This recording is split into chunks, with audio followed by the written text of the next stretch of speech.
Hey guys, I'm Layla. Welcome to Raid Lore Stories. Today's lore story is going to be for Venus, as highly requested by my Twitch chat, and I hope you enjoy this story. The name of Venus inspires lust, awe, and prayers to Lemea wherever it is sung or whispered. The best-known account of Venus's life tells of her being born as heir to the barony of Interset. She was an only child, to her parents a miracle from Lemea. In gratitude, the Baron and Baroness dedicated their lives and realm to the goddess of light the day Venus was born, for they believed they could no longer conceive a child. That very day, the Baron unceremoniously dropped his long-standing commitment that the teenage son of his closest advisor would be his heir. The boy abandoned interest, bitterness in his heart, mutters of vengeance on his tongue, and a bundle of rotting spellbooks under his arms. Venus was raised a devotee of Lemea. Every day she thanked the goddess for her life, prayed in her father's chapel, and toiled with Interest's monks and sisters. Faith and duty were everything to her. She also trained her body vigorously, joining the knights of her household in their daily exercises. Her experience working with the poor had shown her what could happen to those unable to defend themselves from the hated skinwalkers, dark elves, and orc.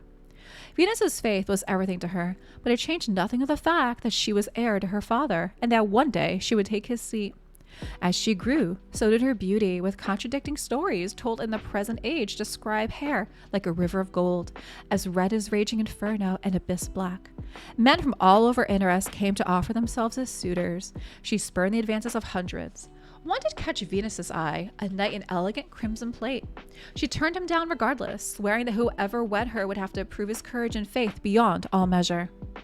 The former heir of Venus's father watched on, ugly in soul and black of heart. He spent long hours in study, poring over ancient texts dedicated to dark magic, and eventually submitted to Siroth in his relentless desire to learn more.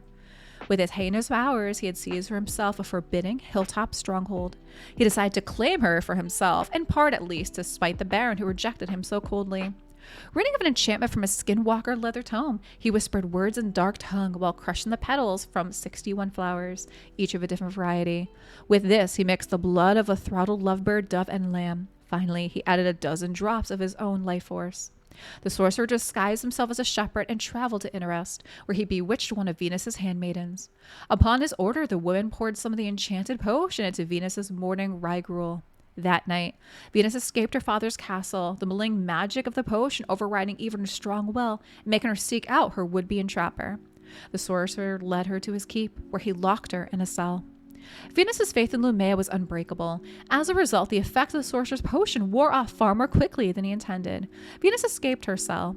Her beauty was so great it broke the hold the sorcerer had over some of his minions' wills, and they helped her. Her warrior training enabled her to overpower more guards, but the sorcerer's thralls and animals were too many, and she was recaptured and force-fed the potion. This cycle repeated several more times before the sorcerer realized he could only trust predatory animals to guard her cell. Venus never stopped praying for Lemea's aid and received her answer during another of her escape attempts. The crimson armored knight came, wielding a huge, two-handed sword.